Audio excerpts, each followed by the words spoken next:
Hello, everyone. Welcome back to my YouTube channel. Thank you so much for joining me today because we have some very exciting General Hospital news to talk about, and it's definitely worth the wait. Oh, let me tell you something, folks. This week on General Hospital really got me leaning forward in my old recliner, coffee in hand, shaking my head with a big grin. I've been watching these Port Charles people for so many years. They feel like my own crazy extended family. When I saw the hints that Laura Collins is secretly working with Valentin Cassadine to help Anna Devane, I thought, well, isn't that just like life? Two folks who've walked through fire before deciding to join hands for someone they both care about. Laura's always been that steady rock in town, the kind of woman who remembers your birthday and fights for what's right even when it's hard. Pairing her up quietly with Valentin, that's the kind of twist that keeps an old man like me coming back every day. Poor Anna, bless her heart, she just can't catch a break lately. Escaping from that mental health facility again, only to get picked up right after it tore me up inside. She's such a strong, brave woman who's faced down more danger than most of us could imagine. But even the toughest ones have moments when their mind gets too heavy to carry alone. I reckon that's why Laura's stepping in so carefully. She mentioned some high-security government place that'll keep Anna safe from herself and from anyone trying to hurt her. Didn't name the person they're sending to help. Of course, they never spill everything at once on this show, do they? Smart writing keeps us guessing and caring more. And Valentin, oh boy, that man's got layers deeper than the lake behind my house. He and Anna shared something real back in the day, and you can see it still burns in him. He's not about to let her suffer if there's anything he can do. I watched him get so fired up on Tuesday's episode, talking on that burner phone like his life depended on it. He's a wanted man himself, hiding out and dodging trouble, yet he's ready to drop everything and head straight to France. That takes real courage, the kind that makes you respect a character even when you know he's made plenty of mistakes. But that Sidwell fellow sounds like bad news. The type who'd rather bury Valentin than let the truth come out. Makes my stomach tighten just thinking about it. I keep wondering, is this man going to have to lay down his own life to save the woman he loves?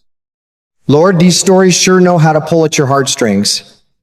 What I really loved was how Valentin passed the information to Carly without giving away his secret source. That boy's clever, I'll give him that. Carly's got her hands full worrying about her daughter Jocelyn, and here's Valentin promising to help find her while he's already planning this dangerous trip. It shows you how tangled these lives are in Port Charles. Love, loyalty, secrets, and second chances all mixed up together like a big pot of Sunday stew. Carly's got feelings for him too, you can tell, even if she's trying to be careful.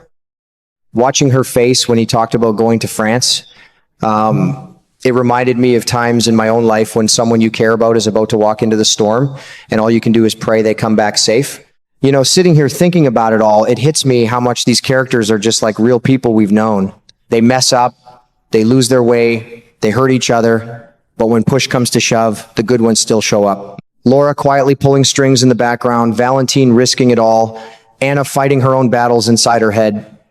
It makes me grateful for the folks in my life who've done the same for me over the years. Nobody's perfect, but loyalty like that, that's worth its weight in gold. At the end of the day, that's why I keep tuning into General Hospital week after week. It's more than just a soap opera. It's a reminder that even in the darkest times, when everything feels like it's falling apart, there are still people willing to stand up and fight for the ones they love. Whether Anna gets the help she needs, whether Valentin makes it through this mess, or whether Laura's plan works out, I'll be right here on my couch, cheering them on like they were my own neighbors. Life's too short not to root for second chances and brave hearts. And if you're watching too, well, you know exactly what I mean. God bless those Port Charles folks. They sure know how to make an old man smile and worry all in the same hour. Oh, you should have seen the scene at Carly's house this week. It really pulled me right into the middle of everything. I was sitting there watching, and Carly was laying into Valentin pretty good, fussing about how risky and downright crazy his plan to rescue Anna was. She kept saying he was only doing it because he's still in love with her. I had to chuckle a little because, sure, there's history there, but I think it's deeper than just romance. To me, it looks more like real loyalty, that old-fashioned sense of duty when you've shared hard times with someone. Valentin may be a complicated fella, but he's not the type to turn his back on Anna when she needs him most. Still, Carly's worry came from a good place. She cares about him, and she's scared he's walking straight into trouble. What Carly doesn't know, and boy, that secret's got me nervous, is Valentin's tangled up in that mess with Nina giving Brennan that paralyzing shot. If that ever comes out into the open, it's going to blow up everything. Lord, the fallout would be ugly. Carly's already got enough on her plate worrying about Jocelyn. If she finds out Valentin's been keeping that kind of secret, well, it could break what they've got building. Life in Port Charles is never simple, is it? One secret leads to another, and before you know it, the whole town's hurting. Then Danny and Charlotte showed up, and they brought news that made my stomach drop. They told how Cullum and that dangerous Sidwell character are forcing Britt to do something she doesn't want to by holding a gun to her head. Can you imagine? Poor Britt, caught in the middle like that? It's the kind of pressure that breaks people, and it made me feel for every one of them. These kids coming in with heavy information like that just shows how deep this whole mess goes. Nobody's safe, and nobody's hands are clean. By the end of it all, Valentin made up his mind.